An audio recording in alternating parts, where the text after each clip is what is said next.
ಪತ್ರಕರ್ತರ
ಅವನಿಗೆ ಏನು ಸಿಗದೆ ಇದ್ರೆ ನಾವು ರಾಜಕಾರಣಕ್ಕೆ ಹೋಗ್ಬೋದು ಅಂತಿತ್ತು. ಇವತ್ತು ಏನು ಸಿಗದೆ ಇದ್ರೆ ಪತ್ರಕರ್ತರಾಗಕ್ಕೆ ರಾಜಕಾರಣ ಮಾಡಿದ್ದಾರೆ. ಅದಕ್ಕೆ ಒಂದು ವಿದ್ಯಾರ್ಹತೆ ಇಲ್ಲ, ಯಾರು ಮಾಡ್ಬೇಕಂತ ಗೊತ್ತಿಲ್ಲ. ಏನು ಸಿಗದೆ ಇರೋ ಪ್ರೆಸ್ ಅಂತ ಹಾಕೊಂಡು ಇವತ್ತು ಜೀವನ ಮಾಡಬಾರ್ದು. ಇವತ್ತು ಎಲ್ಲ ಪತ್ರಕರ್ತರಿಗೂ ಅವಮಾನ ಆಗ್ತಿದೆ. ನಾವು ನಮ್ಮನ್ನೇ ಆತ್ಮಾವಲೋಕನ ಮಾಡ್ಕೊಳ್ಳುವಂತ ಒಂದು ಕಾಲಘಟ್ಟದಲ್ಲಿ ನಾವು ಇದ್ದೀವಿ ಅಂತ ಅಂದ್ಬಿಟ್ಟು ಮುದ್ದುಗೆ ಹೇಳ್ತಾ ಇದ್ದಾರೆ. ನಾವೆಲ್ಲ ಇಂಟ್ರಾಸ್ಪೆಕ್ಟ್ ಮಾಡ್ಕೋಬೇಕು ಅಂತ ಹೇಳಿ. ಯಾಕೆ ಇಂಟ್ರಾಸ್ಪೆಕ್ಟ್ ಮಾಡ್ಕೋಬೇಕು ಅಂತಂದ್ರೆ ಒಂದು ದೊಡ್ಡ ಉದ್ದೇಶ ಇದೆ. We are on a mission. We were in a mission and we are on a mission to build this nation. ಈ ದೇಶನ ಕಟ್ಟೋದಕ್ಕೆ, ಸಮಾನತೆಯಿಂದ ಕಟ್ಟೋದಕ್ಕೆ, ಭ್ರಾತೃತ್ವದಿಂದ ಕಟ್ಟೋದಕ್ಕೆ ಪತ್ರಕರ್ತರ ಕೊಡುಗೆ ಬಹಳ ದೊಡ್ಡದಾಗಿದೆ. ಸಂವಿಧಾನ ಆಶಯಗಳೇನಿದ್ರು ಈ ದೇಶದಲ್ಲಿ 79 ವರ್ಷಗಳ ಕಾಲ ಸಾವಿರಾರು ಜಾತಿಗಳು, ನೂರಾರು ಧರ್ಮಗಳ ಮಧ್ಯೆ, ಈ ರಾಜ್ಯಗಳ ಮಧ್ಯೆ, ಭಾಷೆಗಳ ಮಧ್ಯೆ ನಾವೆಲ್ಲ ಒಟ್ಟಿಗಿದ್ದೀವಿ ಅಂತಂದ್ರೆ ಅದಕ್ಕೆ ಪತ್ರಕರ್ತರ ಕೊಡುಗೆನೂ ಬಹಳ ಇದೆ. ಯಾವ ಕಾಲದಲ್ಲಿ ಆದಿತ್ಯ ಸರ್ಕಾರ, ಆ ಕಾಲದಲ್ಲಿ ಚೂಟಿ ಸರ್ಕಾರನ ಒಂದು ಸರಿದಾರಿ ತಗೊಂಡ್ಬಂದು ನಿಲ್ಲಿಸಿರುವಂತ ಒಂದು ದೊಡ್ಡ ಕೊಡುಗೆ ಇವತ್ತು ಪತ್ರಕರ್ತರು ಮಾಡಿದ್ದಾರೆ. ಅಂತ ಒಂದು ಪತ್ರಿಕೋದ್ಯಮಕ್ಕೆ ಕೆಟ್ಟ ಹೆಸರು ತರುವಂತ ಒಂದು ಕೆಲಸ ಆಗಬಾರ್ದು. ಹೇಟ್ ಸ್ಪೀಚ್ ಬಂದಾಗ ನಾನು ಅಸೆಂಬ್ಲಿಯಲ್ಲಿ ಮಾತಾಡಿದ್ದೀವೆಲ್ಲ ನೋಡಿರ್ಬೇಕು. ಬಹಳ ಜನ ಪತ್ರಕರ್ತರು ನಾನು ಹೇಳಿದೆ, ಪತ್ರಕರ್ತರನ್ನ ಈ ಆಂಬಿಟ್ ಒಳಗಡೆ ತರಬೇಡಿ ಅಂತ. ಯಾಕಂದ್ರೆ ಯಾವನೋ ಒಬ್ಬ ಪೊಲೀಸ್ ಅಧಿಕಾರಿ, ಒಬ್ಬ ರೆವಿನ್ಯೂ ಆಫೀಸರು ಹೇಟ್ ಸ್ಪೀಚ್ ಏನಂತ ಡಿಸೈಡ್ ಮಾಡೋಕೆ ನಮಗೆ ಕಾಮನ್ ಸೆನ್ಸ್ ಇರೋಲ್ಲ. ನೀವೇನಾದ್ರು ಮಾಡ್ಬೇಕಂದ್ರೆ ಒಬ್ಬಟ್ಟು ಹಾಕ್ಬೇಕು. ಯಾವ್ದು ಯಾರಾದ್ರೂ ಕೂತಿದ್ರೆ ಸಿದ್ದರಾಜು ಅಂತವರು, ಚಂದ್ರಗೌಡ ಅಂತವ್ರು ಕೂತ್ಕೊಂಡ್ರೆ ಯಾವ್ದು ಹೇಟ್ ಸ್ಪೀಚ್ ಅಂತ ಡಿಸೈಡ್ ಮಾಡ್ತಾರೆ. ಅವ್ರು ಯಾರೋ IPC ನೋಡ್ಕೊಂಡ್ಬಿಟ್ಟು ಬಂದವ್ರ ಹತ್ರನೋ ಲಂಚ ಕಿತ್ಕೊಂಡು ಯಾವ ಒಂದು ಸೆಕ್ಷನ್ ಮೇಲೆ ಕಂಪ್ಲೇಂಟ್ ದಾಖಲೆ ಮಾಡ್ಕೊಂಡು ಪೊಲೀಸ್ ಸ್ಟೇಷನ್ ನಡೆಸೋರು ಪತ್ರಕರ್ತರ ಬಗ್ಗೆ ತೀರ್ಮಾನ ಮಾಡೋಕ್ಕಾಗುತ್ತೆ ಅಂತ ನಾನು ಇದೇ ಥರನೇ ಹೌಸಲ್ಲಿ ಹೇಳಿದ್ದೀನಿ. ಹಾಗಾಗಿ ಮುಂದಿನ ದಿನಗಳು ಬಹಳ ಕಠಿಣವಾಗಿದೆ. ಇತಿಮಿತಿಗಳಲ್ಲಿ ಭಾಷೆನ ಉಪಯೋಗಿಸೋದು ಕಲೀರಿ. ಇತಿಮಿತಿಗಳಲ್ಲಿ ಸೋಷಿಯಲ್ ಮೀಡಿಯಾ ಪ್ಲಾಟ್ಫಾರ್ಮ್ಸ್ ಅಲ್ಲಿ ಯಾರೋ ಒಂದು ತೇಜೋಧನೆ ಮಾಡೋದು, ಒಬ್ಬ ಸಂಘಟನೆಯ ತೇಜೋಧನೆ ಮಾಡೋದು ಮುಂದಕ್ಕೆ ಮಾಡಿದ್ರೆ ಭಾರಿ ಕಷ್ಟ ಆಗುತ್ತೆ. ಎಲ್ಲ ಬಿಜೆಪಿಯವರು ನೋಡ್ಕೊಂಡ್ಬಿಟ್ಟಿದ್ದಾರೆ. ನಾವು ಹೇಳಿಸಿ ಏನೋ ದ್ವೇಷ ಭಾಷೆ ವಿರುದ್ಧ, ನಾವು ಆ ಕಾಯ್ದೆ ವಿರುದ್ಧ. ನಾನು ದ್ವೇಷ ಭಾಷಣ ಮಾಡಿದ್ರೆ ನಮ್ಗೇನ್ ಮಾಡುತ್ತೆ ಕಾಯ್ದೆ? ಇವರು ಒಂದು ಕಾಯ್ದೆಗೆ ಎದುರುಬಿಟ್ರಲ್ಲ, ತಲಾಂತರದಿಂದ ಊರಾಚೆ ಹೊಲಗೇರಿಗಳಲ್ಲಿ ಬಿದ್ದು ಅವ್ರಿಗೆ ಮಾಡ್ತಾ ಇರೋಂಥ ಚಿತ್ರಹಿಂಸೆ, ಅವ್ರು ಕೊಟ್ಟಿರುವಂಥ ಅವಮಾನ, ಅವ್ರು ಮಾಡಿರುವಂಥ ದಬ್ಬಳಿಕೆ, ಇದನ್ನ ಯಾವತ್ತೂ ವಿಮರ್ಶೆ ಮಾಡ್ತಾ ಇಲ್ಲ. ನೂರಾರು ವರ್ಷ, ಸಾವಿರಾರು ವರ್ಷ ಶತಶತಮಾನಗಳಿಂದ ವಂಚಿತರಾದಂಥ ಜನಕ್ಕೆ ಒಂದು ಹೇಟ್ ಸ್ಪೀಚ್ಗೆ ಇವರು ಎದುರ್ಕೋಬೇಕಂದ್ರೆ ಅವ್ರು ಎಷ್ಟು ಬಯಸ್ಕೊಂಡಿರ್ಬೇಕು, ಯಾವ್ಯಾವ ಕಾರಣ ಬಯಸ್ಕೊಂಡಿರ್ಬೇಕು. ಕೂಲಿ ಲೇಟ್ ಆಗೋದ್ರೆ ಬೈಯೋದು, ಕೂಲಿ ಸ್ವಲ್ಪ ಕೂತ್ಕೊಂಡು ಬಿಡಿಸಿದ್ರೆ ಬೈಯೋದು. ನಾನು ನೋಡಿದ್ದೀನಿ. ನಾನು ಲ್ಯಾಂಡ್ಲೆಸ್ ಲೇಬರರ್ಸ್ ಎಕ್ಸ್ಪೆಕ್ಟ್ ಮಾಡಿದಷ್ಟು ಯಾರೂ ಎಕ್ಸ್ಪೆಕ್ಟ್ ಮಾಡಿಲ್ಲ. ಇವತ್ತು ಇದ್ದಕ್ಕಿದ್ದಕ್ಕೆ ಅವ್ರಿಗೆ ಭಯ ಬಂದ್ಬಿಟ್ಟಿದೆ. ಯಾಕೆ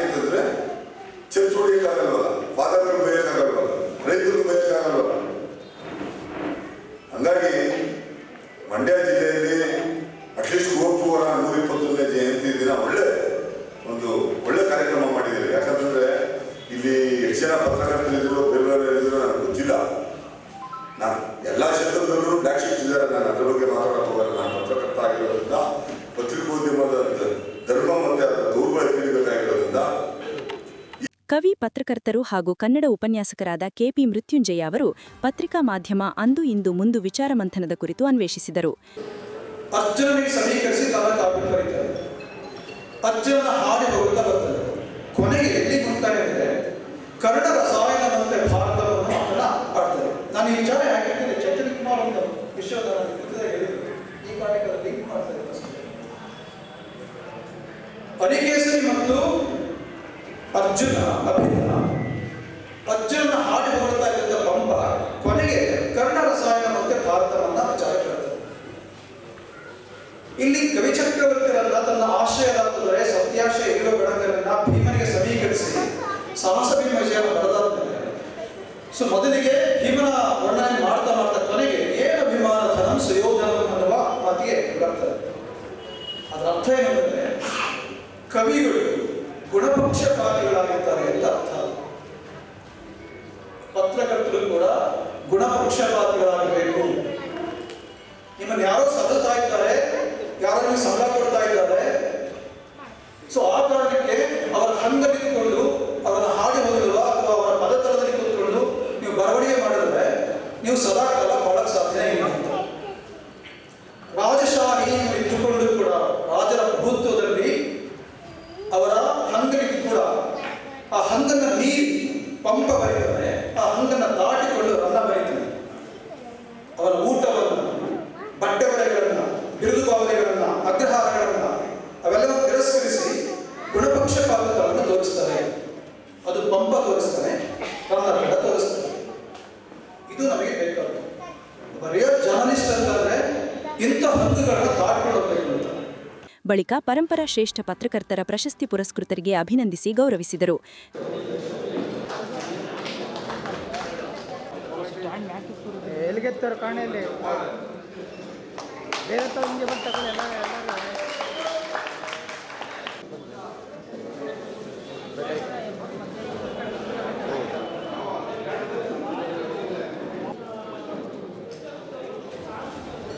ಕಾರ್ಯಕ್ರಮದಲ್ಲಿ ಪತ್ರಕರ್ತರು ಹಾಗೂ ಸಾಹಿತಿಗಳಾದ ಕೆ ಮಾಹಿಗೌಡ, ಕರ್ನಾಟಕ ಮಾಧ್ಯಮ ಅಕಾಡೆಮಿ ಮಾಜಿ ಅಧ್ಯಕ್ಷರಾದ ಎಂ ಸಿದ್ದರಾಜು, ಮುಡಾ ಅಧ್ಯಕ್ಷರಾದ ಬಿಪಿ ಪ್ರಕಾಶ್, ಪತ್ರಕರ್ತರಾದ ಎಂಎನ್ ಯೋಗೇಶ್, ಸಂತಾನರಾಮನ್, ಕೌಡ್ಲೆ ಚನ್ನಪ್ಪ, ಕೆಆರ್ ನೀಲಕಂಠ ಸೇರಿದಂತೆ ಅನೇಕರು ಉಪಸ್ಥಿತರಿದ್ದರು. ಮಂಡ್ಯ ಜಿಲ್ಲಾ ದಲಿತ ಸಮುದಾಯ ಸಂಘಟನೆಗಳ ಅಭಿನಂದನಾ ಸಮಿತಿ ವತಿಯಿಂದ ಡಿಸೆಂಬರ್ 28ರ ಭಾನುವಾರ ಬೆಳಗ್ಗೆ 11 ಗಂಟೆಗೆ ಮಂಡ್ಯ ನಗರದ ಕಲಾಮಂದಿರದಲ್ಲಿ ಅಭಿನಂದನಾ ಸಮಾರಂಭವನ್ನು ಏರ್ಪಡಿಸಲಾಗಿದೆ ಎಂದು ದಲಿತ ಸಂಘರ್ಷ ಸಮಿತಿ ರಾಜ್ಯ ಸಂಚಾಲಕರಾದ ಗುರುಪ್ರಸಾದ್ ಕೆರಗೋಡು ತಿಳಿಸಿದರು. ಸುದ್ದಿಗಾರರೊಂದಿಗೆ ಮಾತನಾಡಿದ ಅವರು, ಮಂಡ್ಯ ಜಿಲ್ಲೆಯ ರಾಜಕಾರಣ ತನ್ನ ಮಗ್ಗಲು ಬದಲಿಸಿ ಏಕ ಸಮುದಾಯದ ರಾಜಕಾರಣದ ಏಕತಾನತೆಯಿಂದ ಬಿಡುಗಡೆಗೊಂಡು ಈಗ ಸರ್ವಜನ ಹಿತಾಸಕ್ತಿಯ ಬಹುತ್ವದ ರಾಜಕಾರಣವನ್ನು ಕಾಣುವಂತಾಗಿದೆ ಎಂದರು. ಮಂಡ್ಯ ನಗರಾಭಿವೃದ್ಧಿ ಪ್ರಾಧಿಕಾರ ರಚನೆಯಾಗಿ 50 ವರ್ಷ ತುಂಬಿದ ಈವರೆಗಿನವರೆಗೆ ದಲಿತ ಸಮುದಾಯದ ಯಾರೊಬ್ಬರನ್ನೂ ಗುರುತಿಸಿ ನಗರಾಭಿವೃದ್ಧಿ ಪ್ರಾಧಿಕಾರದ ಅಧ್ಯಕ್ಷರನ್ನಾಗಿ ನೇಮಕ ಮಾಡಿರಲಿಲ್ಲ. ಆದರೆ ಈಗಿನ ಕಾಂಗ್ರೆಸ್ ಸರ್ಕಾರವು ದಲಿತ ಸಮುದಾಯದ ಪತ್ರಕರ್ತ ಬಿಸಿ ಪ್ರಕಾಶ್ ಅವರನ್ನು ಗುರುತಿಸಿ ಪ್ರಾಧಿಕಾರದ ಅಧ್ಯಕ್ಷರನ್ನಾಗಿ ನೇಮಕ ಮಾಡಿದೆ. ಇದಿಷ್ಟೇ ಅಲ್ಲದೆ ಕಾಂಗ್ರೆಸ್ ಸರ್ಕಾರವು ದಲಿತ ಸಮುದಾಯದ ಮಳವಳ್ಳಿ ಕ್ಷೇತ್ರದ ಶಾಸಕರಾದ ಪಿಎಂ ನರೇಂದ್ರ ಸ್ವಾಮಿ ಅವರನ್ನು ರಾಜ್ಯ ಪರಿಸರ ಮತ್ತು ಮಾಲಿನ್ಯ ಮಂಡಳಿಯ ಅಧ್ಯಕ್ಷರನ್ನಾಗಿ ನೇಮಕ ಮಾಡಿದೆ. ಮಂಡ್ಯದ ಕಾಂಗ್ರೆಸ್ನ ಹಿರಿಯ ಕಾರ್ಯಕರ್ತೆ ವಿಜಯಲಕ್ಷ್ಮಿ ರಘುನಂದನ್ ಅವರಿಗೆ ರಾಜ್ಯ ಸಣ್ಣ ಕೈಗಾರಿಕೆ ಅಭಿವೃದ್ಧಿ ಮಂಡಳಿಯ ಉಪಾಧ್ಯಕ್ಷರನ್ನಾಗಿ ನೇಮಿಸಿರುವುದಲ್ಲದೆ ಆದರ್ಶ ಶಿಕ್ಷಣ ಸಂಸ್ಥೆಯ ಸಂಸ್ಥಾಪಕ ಡಾ ಮೂರ್ತಿರವರನ್ನು ಅನುಸೂಚಿತ ಜಾತಿ ಮತ್ತು ಅನುಸೂಚಿತ ಪಂಗಡಗಳ ಆಯೋಗದ ಅಧ್ಯಕ್ಷರನ್ನಾಗಿ ನೇಮಕ ಮಾಡಲಾಗಿದೆ. ಈ ಎಲ್ಲ ಸ್ಥಾನಗಳು ಮೀಸಲಿರಿಸಿದ ಹುದ್ದೆಗಳಲ್ಲ, ಸಾಮಾನ್ಯ ಸ್ಥಾನಗಳು ಎಂಬುದು ಇಲ್ಲಿ ಗಮನಾರ್ಹವಾದ ಸಂಗತಿ ಎಂದು ಹೇಳಿದರು. ಇದೇ ಮೊದಲ ಬಾರಿಗೆ ಇಷ್ಟೊಂದು ದೊಡ್ಡ ಪ್ರಮಾಣದಲ್ಲಿ ದಲಿತ ಸಮುದಾಯಕ್ಕೆ ಅವಕಾಶ ಕಲ್ಪಿಸಿಕೊಟ್ಟಿರುವುದು ಮಂಡ್ಯ ಜಿಲ್ಲೆಯ ಜಾತ್ಯತೀತತೆಯ ಹಿರಿಮೆಯನ್ನ ಎತ್ತಿ ಹಿಡಿದಂತಾಗಿದೆ. ಜೊತೆಗೆ ಮುಖ್ಯಮಂತ್ರಿ ಸಿದ್ದರಾಮಯ್ಯನವರು ಮತ್ತು ಉಪಮುಖ್ಯಮಂತ್ರಿ ಡಿಕೆ ಶಿವಕುಮಾರ್ ನೇತೃತ್ವದ ಕಾಂಗ್ರೆಸ್ ಸರ್ಕಾರವು ದಲಿತ ಸಮುದಾಯಕ್ಕೆ ಹೆಚ್ಚಿನ ಪ್ರಮಾಣದಲ್ಲಿ ಸ್ಥಾನಮಾನಗಳನ್ನು ನೀಡಿ ಕಾಂಗ್ರೆಸ್ ಪಕ್ಷದ ಸಮಾನತೆ ಹಾಗೂ ಸಾಮಾಜಿಕ ನ್ಯಾಯ ತತ್ವವನ್ನು ಎತ್ತಿ ಹಿಡಿದೆ. ಮಂಡ್ಯ ನಗರಾಭಿವೃದ್ಧಿ ಪ್ರಾಧಿಕಾರಕ್ಕೆ ಇದೇ ಮೊದಲ ಬಾರಿಗೆ ದಲಿತ ಸಮುದಾಯವನ್ನು ಪರಿಗಣಿಸಿ ಅಧ್ಯಕ್ಷ ಸ್ಥಾನ ದೊರೆಯಲು ಮಂಡ್ಯ ಜಿಲ್ಲಾ ಉಸ್ತುವಾರಿ ಸಚಿವರಾದ ಎನ್ ಚಲುರಾಯಸ್ವಾಮಿ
ಮಾಡಿದಂಥ ಉದಾಹರಣೆಗಳಿರಲಿಲ್ಲ. ಅದು ಕೂಡ ಇದೇ ಸಂದರ್ಭದಲ್ಲಿ ಆಗಿದೆ.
ಕೊಟ್ಟಿದ್ದಾರೆ, ಬಂದಿದೆ, ಸಿಕ್ಕಿದೆ. ಹಾಗಾಗಿ ಒಂದು ಈ ಎಲ್ಲರಿಗೆ ಈಗ ಯಾರು ಅವಕಾಶಗಳನ್ನು ಪಡ್ಕೊಂಡಿದ್ದಾರೆ ಅವರಿಗೆ ಮತ್ತು ಅವಕಾಶಗಳನ್ನು ಕೊಡಲಿಕ್ಕೆ ಕಾರಣ ಆಗಿರ್ತಕ್ಕಂಥ ರಾಜ್ಯ ಸರ್ಕಾರಕ್ಕೆ, ಜೊತೆಗೆ ಸ್ಥಳೀಯವಾಗಿರ್ತಕ್ಕಂಥ ಜಿಲ್ಲಾ ಉಸ್ತುವಾರಿ ಸಚಿವರಾದಂಥ ನಮ್ಮ ಚಲುವರಾಯಸ್ವಾಮಿ ಅವರಿಗೆ ಮತ್ತು ಸ್ಥಳೀಯ ಶಾಸಕರಾಗಿರ್ತಂಥ, ಅದರಲ್ಲೂ ಭಾಳ ಮುಖ್ಯವಾಗಿ ಬೇರೆ ಏನು ಬೇಕಾದ್ರೂ ದಕ್ಬೋದೇನೋ, ಮಂಡ್ಯ ನಗರಾಭಿವೃದ್ಧಿ ಪ್ರಾಧಿಕಾರದ ಅಧ್ಯಕ್ಷರನ್ನಾಗೋದು ಅಷ್ಟು ಸುಲಭದ ಮಾತಾಗಿರಲಿಲ್ಲ ನಮ್ಮ ಜಿಲ್ಲೆಯ ಇದರೊಳಗೆ. ಇದೇ ಪ್ರಥಮ ಬಾರಿಗೆ BP ಪ್ರಕಾಶ್ ಅವ್ರನ್ನ ಆಯ್ಕೆ ಮಾಡಿದ್ದಾರೆ. ಹಾಗಾಗಿ ಸಹಜವಾಗಿ ನಮಗೆಲ್ರಿಗೂ ಸಂತೋಷ ಆಗಿದೆ. ಹಾಗಾಗಿ ಈ ಸಂದರ್ಭದಲ್ಲಿ ಅವಕಾಶ ತಗೊಂಡಿರ್ತಕ್ಕಂಥವ್ರಿಗೆ ಒಂದಷ್ಟು ಸನ್ಮಾನ ಮಾತುಗಳನ್ನು ಆಡುವುದು. ಆ ಆಡೋದನ್ನು ಯಾಕೆ ನಾವು ಅವ್ರನ್ನ ಹೊಗಳಲಿಕ್ಕಾಗಿ ಹೇಳೋದಲ್ಲ, ನೀವು ಈ ಸಮುದಾಯದ ಹಿತಾಸಕ್ತಿಯನ್ನು ಆ ಫೀಲ್ಡಲ್ಲಿ ನೀವೆಲ್ಲೆಲ್ಲಿ ಇದ್ದೀರೋ, ಏನೇನು ಆಗಲಿಕ್ಕೆ ಸಾಧ್ಯ ಆಗಿದೆಯೋ ಆ ಫೀಲ್ಡಲ್ಲಾದರೂ ನಗರಾಭಿವೃದ್ಧಿ ಪ್ರಾಧಿಕಾರದಲ್ಲಿ ಇವರು ಪರಿಶಿಷ್ಟ ಜಾತಿಯವ್ರಿಗೆ ಸಂಬಂಧಪಟ್ಟಂಗೆ ಏನಾದರೂ ಮಾಡ್ಬೋದಾ ಅಂತ ಯೋಚನೆ ಮಾಡಬೇಕು, ಆ ಜವಾಬ್ದಾರಿಯನ್ನು ನೆನೆಸ್ಲಿಕ್ಕಾಗಿ. ಹಾಗೆ ಅಧ್ಯಕ್ಷರು ಮತ್ತು ಉಪಾಧ್ಯಕ್ಷರು ಏನಾಗಿದ್ದಾರೆ ರಾಜ್ಯ ಮಟ್ಟದಲ್ಲಿ, ಅಲ್ಲೂ ಏನಾದರೂ ಪರಿಶಿಷ್ಟ ಜಾತಿ ಸಮುದಾಯಗಳಿಗೆ ಏನಾದರೂ ಅವಕಾಶಗಳನ್ನು ಏನಾದರೂ ಕೆಲಸ ಮಾಡಲಿಕ್ಕೆ ಸಾಧ್ಯ ಇದೆಯಾ ಅನ್ನುವಂಥ ಒಂದು ನೆನಪನ್ನು ಮಾಡುವಂಥ ಕೆಲಸಕ್ಕೆ ಒಂದು ಸ್ಫೂರ್ತಿ ತುಂಬಿಸೋದಕ್ಕೋಸ್ಕರ ಅವರಿಗೂ ಕೂಡ ಒಂದು ಸನ್ಮಾನವನ್ನು ಮಾಡೋದು ಅಂತ ಹೇಳಿ, ಅಂಬೇಡ್ಕರ್ ಭವನ್ನಲ್ಲಿ ನಡೆದಂಥ ದಲಿತ ಸಮುದಾಯದ ಮುಖಂಡರುಗಳು ಮತ್ತು ಮುಖಂಡರುಗಳ ನೇತೃತ್ವದಲ್ಲಿ ಒಂದು ಅಭಿನಂದನಾ ಸಮಿತಿಯನ್ನು ರಚಿಸಿಕೊಂಡು, ದಲಿತ ಸಮುದಾಯ ಸಂಘಟನೆಗಳ ಅಭಿನಂದನಾ ಸಮಿತಿ ಅಂತ ರಚನೆ ಮಾಡಿಕೊಂಡು, ನಾವು ಇದೇ 28ನೇ ತಾರೀಕು ಭಾನುವಾರ ದಿನ ಕಲಾಮಂದಿರದಲ್ಲಿ, ಮಂಡ್ಯದ ಕಲಾಮಂದಿರದಲ್ಲಿ ಈ ರೀತಿಯ ಒಂದು ಅಭಿನಂದನಾ ಸಮಾರಂಭವನ್ನು ಹಮ್ಮಿಕೊಂಡಿದ್ದೇವೆ. ಹಾಗಾಗಿ ತಾವೆಲ್ಲರೂ ಕೂಡ ಆ ಕಾರ್ಯಕ್ರಮಕ್ಕೆ ಬರುವುದರ ಜೊತೆಗೆ ಈ ಸುದ್ದಿಯನ್ನು ಪ್ರಕಟ ಮಾಡುವುದರ ಜೊತೆಗೆ ನಮಗೆ ಸಹಕಾರ ನೀಡಬೇಕು ಅಂತ ಹೇಳಿ, ಗೋಷ್ಠಿಯಲ್ಲಿ ಮುಖಂಡರುಗಳಾದ Andani Somanahalli, MV Krishna, Narasimhamurthy, HG Gangaraju, Sundahalli Manjunath, Vijayakumar Chandagalu, TK Gopal ಇದ್ರು. ಮೈ ಶುಗರ್ ಕಾರ್ಖಾನೆ 100 ವರ್ಷ ತುಂಬುತ್ತಿರುವ ರಾಜ್ಯ ಸರ್ಕಾರದ ಏಕೈಕ ಕಾರ್ಖಾನೆಯಾಗಿದ್ದು, ಅದನ್ನು ಉಳಿಸುವ ಜವಾಬ್ದಾರಿ ನಮ್ಮೆಲ್ಲರದ್ದಾಗಿರುತ್ತದೆ. ಆದ ಕಾರಣ ಮಾಹಿತಿ ಹಕ್ಕು ಅಧಿನಿಯಮ ಪ್ರಕಾರ ದಾಖಲಾತಿ ಪಡೆದುಕೊಂಡು ಕಾರ್ಖಾನೆಯ ಅಧ್ಯಕ್ಷರ ಅವ್ಯವಹಾರಗಳ ವಿರುದ್ಧ ಕ್ರಮಕ್ಕೆ ಒತ್ತಾಯಿಸಿದ ಕಾರಣ ಮೈ ಶುಗರ್ ಅಧ್ಯಕ್ಷರು ತಮ್ಮ ವಿರುದ್ಧ ದುರುದ್ದೇಶಪೂರಿತ ದೂರು ದಾಖಲಿಸಿದ್ದಾರೆ ಎಂದು ಆರೋಪಿಸಿದರು. ಸುದ್ದಿಗೋಷ್ಠಿಯಲ್ಲಿ ಮಾತನಾಡಿದ 2025-26ನೇ ಸಾಲಿನಲ್ಲಿ ಸಕ್ಕರೆ ಕಂಪನಿ ಅಧ್ಯಕ್ಷರು 4,50,000 ಲಕ್ಷ ಟನ್ ಕಬ್ಬನ್ನು ಅರೆಯುವುದಾಗಿ ಕೇವಲ 1,19,180 ಟನ್ ಅರೆಯುವುದಕ್ಕೆ ಸುಸ್ತಾಗಿದೆ. ರೈತರು ಸಾಗಾಣಿಕೆ ಮಾಡಿದ ಕಬ್ಬಿಗೆ ಹಣವನ್ನು ಬಿಡುಗಡೆ ಮಾಡಿಲ್ಲ ಎಂದು ಆರೋಪಿಸಿದರು. ಸರ್ಕಾರದ ನೌಕರರ ಆದೇಶದ ಮೀಸಲಾತಿ ಪಟ್ಟಿಯ ನಿಯಮ ಪಾಲಿಸದೆ ಅಧ್ಯಕ್ಷರ ಟಿಪ್ಪಣಿ ಮೇರೆಗೆ ನೌಕರಿ ನೇಮಕಾತಿ ಮಾಡಿರುವುದು ಎಷ್ಟರ ಮಟ್ಟಿಗೆ ಸರಿ? ಇವರು ಕಾಂಗ್ರೆಸ್ ಪದಾಧಿಕಾರಿಗಳನ್ನು ನೇಮಕ ಮಾಡುವಂತೆ ಕಾರ್ಖಾನೆಗೆ ನೌಕರರನ್ನು ನೇಮಕ ಮಾಡಿಕೊಳ್ಳುತ್ತಿದ್ದಾರೆ ಎಂದು ಆರೋಪಿಸಿದರು. ಕಂಪನಿಯ ಮುಖ್ಯ ಆಡಳಿತಾಧಿಕಾರಿ ಮನುಜಶ್ರೀ ವೈಸಿರವರು ಕಂಪನಿಯ ಅಧ್ಯಕ್ಷರು ನಮಗೆ ಮಾನಸಿಕ ಹಿಂಸೆ ನೀಡುತ್ತಿದ್ದಾರೆಂದು ಮಹಿಳಾ ಆಯೋಗಕ್ಕೆ ದೂರು ಸಲ್ಲಿಸಿರುವುದೇ ಇವರ ಅವ್ಯವಹಾರಕ್ಕೆ ಸಾಕ್ಷಿಯಾಗಿದೆ ಎಂದರು. ಮಲಾಸೆಸ್ ಕಾಕಂಬಿ ಟ್ಯಾಂಕ್ ಹೊಡೆದು ಸುಮಾರು ಅಂದಾಜು 1,200 ಟನ್ಗಿಂತ ಅಧಿಕ ಸೋರಿಕೆಯಾಗಿ ಕೋಟ್ಯಾಂತರ ರೂಪಾಯಿ ನಷ್ಟ ಉಂಟಾಗಿದ್ದರೂ ಈ ಬಗ್ಗೆ ತಪ್ಪು ಮಾಹಿತಿ ನೀಡಿದ್ದಾರೆ. ಈ ಸಂಬಂಧ ಪಾಪಣ್ಣ, ಅಪ್ಪಾಸಾಹೇಬ್ ಪಾಟೀಲ್ ಇನ್ನಿತರರಿಗೆ ವ್ಯವಸ್ಥಾಪಕ ನಿರ್ದೇಶಕರು ಕಾರಣ ಕೇಳಿ ನೋಟಿಸ್ ನೀಡುವ ಅಗತ್ಯವೇನಿತ್ತು ಎಂದು ಪ್ರಶ್ನಿಸಿದರು. ಕಾರ್ಖಾನೆಯ ಅಧ್ಯಕ್ಷರಾದಂಥ CD ಗಂಗಾಧರ್ ಅವರು ಪತ್ರಿಕಾ ಪ್ರಕಟಣೆ ಹೊರಡಿಸ್ತಾರೆ.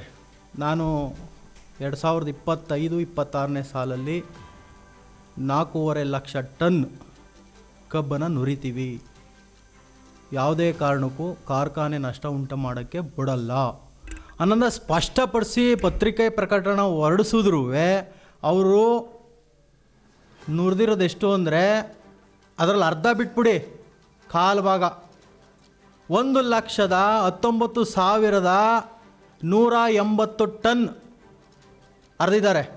ಅಕ್ಟೋಬರ್ 20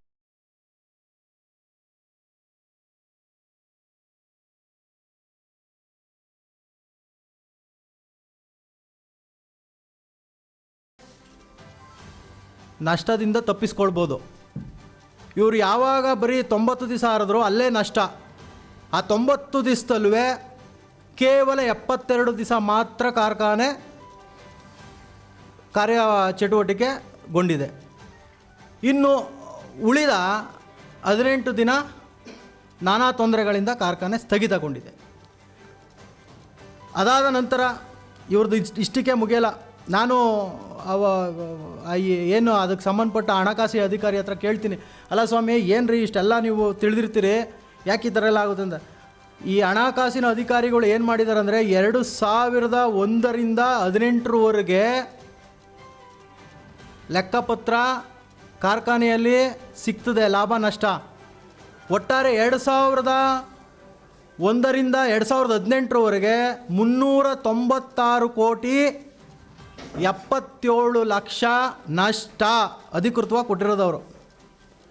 2018ರಿಂದ ಪ್ರಸ್ತುತ ಸಾಲುವರೆಗೆ ಅಂದಾಜು 270 ಕೋಟಿ ನಷ್ಟ ತೋರಿಸ್ತಾ ಇದ್ದಾರೆ. ನಾವು ಅಂದಾಜು ಹೇಳ್ತಾ ಇರೋದು, ಇನ್ನೂ ಆಡಿಟೇ ಮಾಡಿಲ್ಲ ಅನ್ನೋದು ಕೊಟ್ಟಿದ್ದಾರೆ. ಆಯಿತಾ. ನಂತರ ಇದೇ ಅಧ್ಯಕ್ಷರು ಕಾರ್ಖಾನೆಯಲ್ಲಿ ಮೀಸಲಾತಿನೇ ಅಳವಡಿಸಿಲ್ಲ. ಏನು ಒಂದೇ ಒಂದು ನೌಕರನ್ನ ತಗೋಬೇಕು ಅಂದರೆ ಸರ್ಕಾರ ವಾಣಿಜ್ಯ ಕೈಗಾರಿಕಾ ಇಲಾಖೆಯ ಕಾರ್ಯದರ್ಶಿಗಳು 14 ಕಾರ್ಯದರ್ಶಿಗಳು ಅಂಕಿತ ಹಾಕಿರುವಂಥ ಆದೇಶ ಕಾಪಿ ಮೇಲೆ ತಗೋಬೇಕು. ಇವ್ರು ಏನು ಮಾಡ್ತಾಯಿದ್ದಾರೆ, ಇವರು ಟಿಪ್ಪಣಿ ಬರೆದಿದ್ದನ್ನ ಇವರು ಕಾಂಗ್ರೆಸ್ ಕಚೇರಿಯಲ್ಲಿ ಏನು ಪದಾಧಿಕಾರಿಗಳು ಆಯ್ಕೆ ಮಾಡ್ತಾರಲ್ಲ ಆ ರೀತಿ ಟಿಪ್ಪಣಿ ಬರೆದು ಮೈಶುಗರ್ ಸಕ್ಕರೆ ಕಂಪನಿಗೆ ಪದಾಧಿಕಾರಿಗಳ ಥರ ಆಯ್ಕೆ ಮಾಡ್ಕೋತಾ ಇದ್ದಾರೆ ನೌಕರರನ್ನ. ಮೀಸಲಾತಿನೇ ಅಳವಡಿಸಿಲ್ಲ.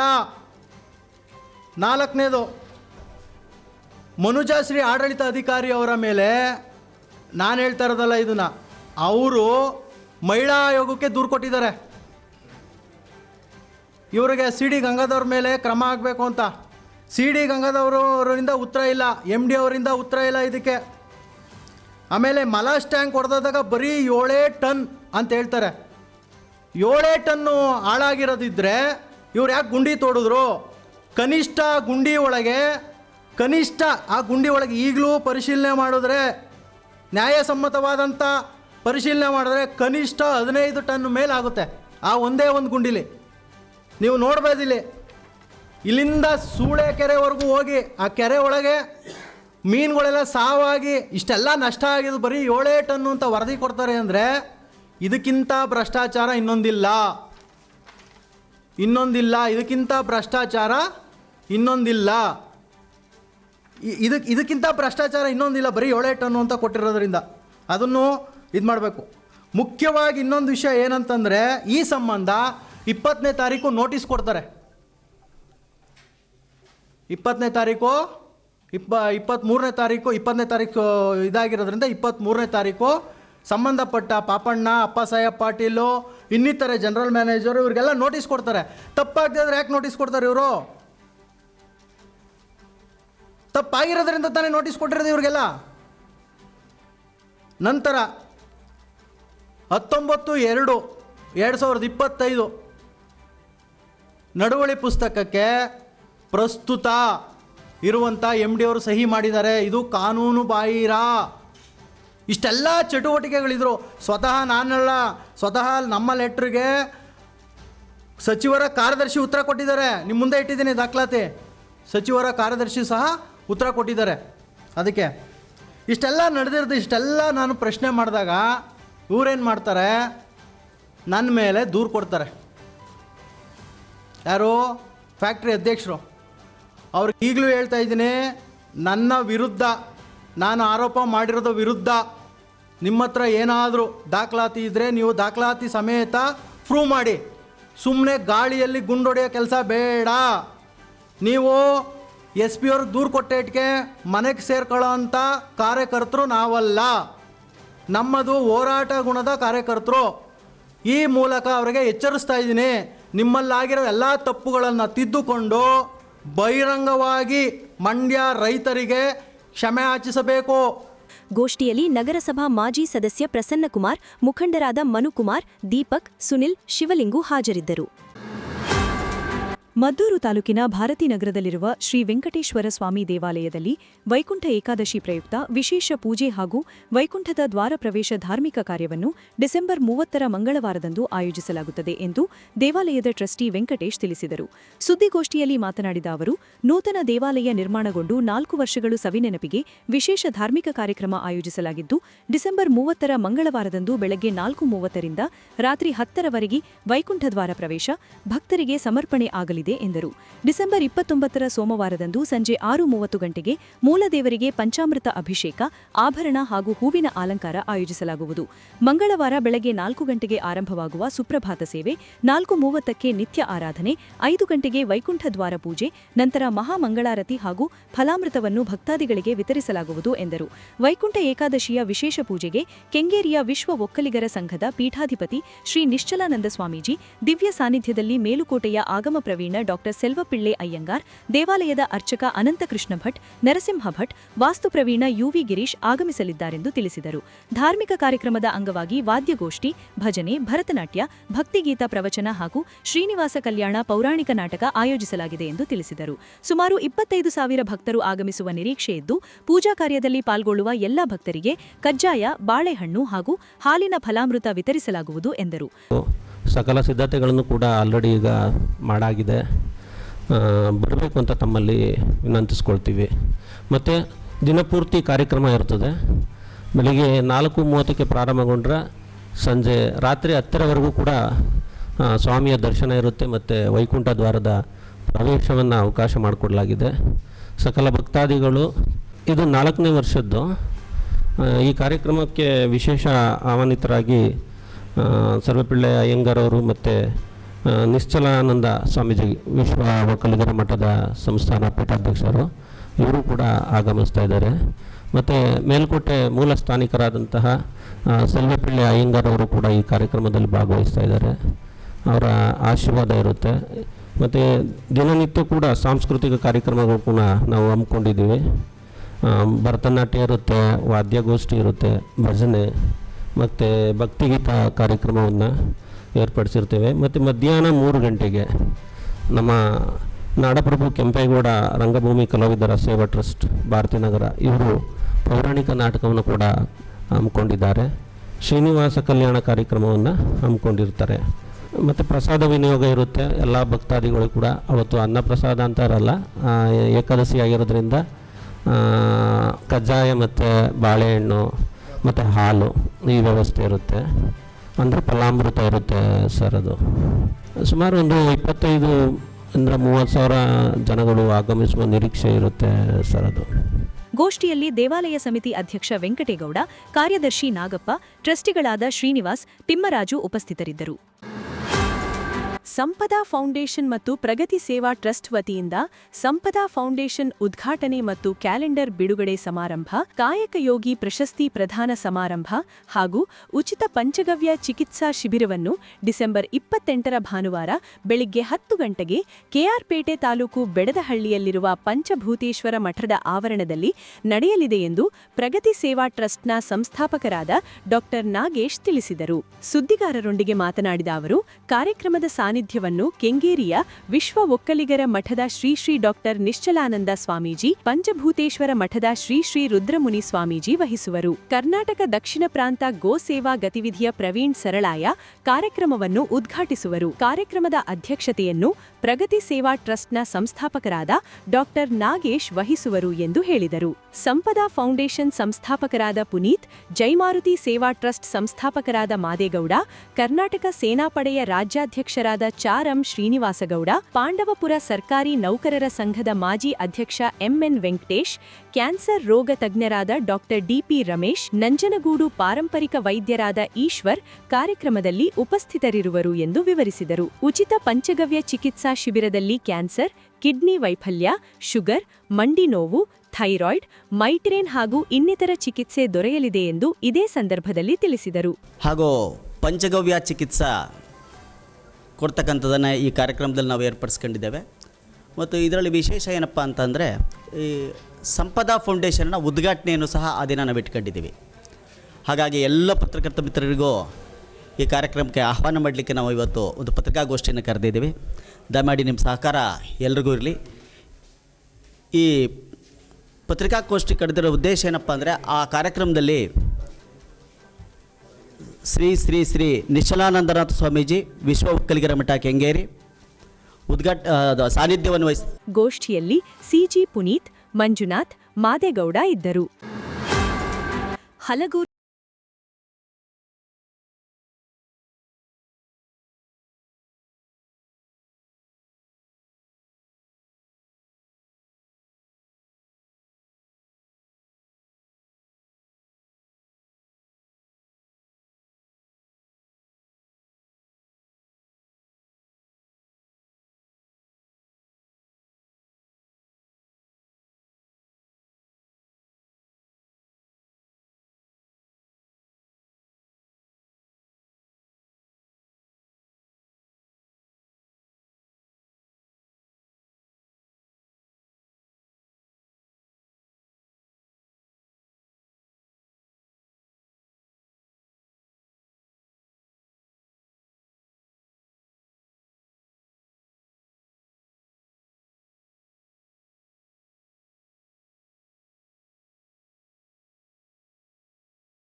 ಇನ್ನೂರು 3, 211, 12 ಏನು ಅಲಿಗೇಷನ್ ಮಾಡ್ತಾ ಇದ್ದಾರೆ, ಇದೆಲ್ಲ ಬೇರೆದು ರೈತರುಗಳ್ದು ಜಮೀನು ಅದು ಇದು ಅಂತ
ತೇಜೋವಧೆ ಮಾಡತಕ್ಕಂಥ ಪ್ರಯತ್ನ ಮಾಡಬಾರ್ದು ಅಂತ ಈ ರೀತಿ ನಾನು ಅವ್ರಿಗೆ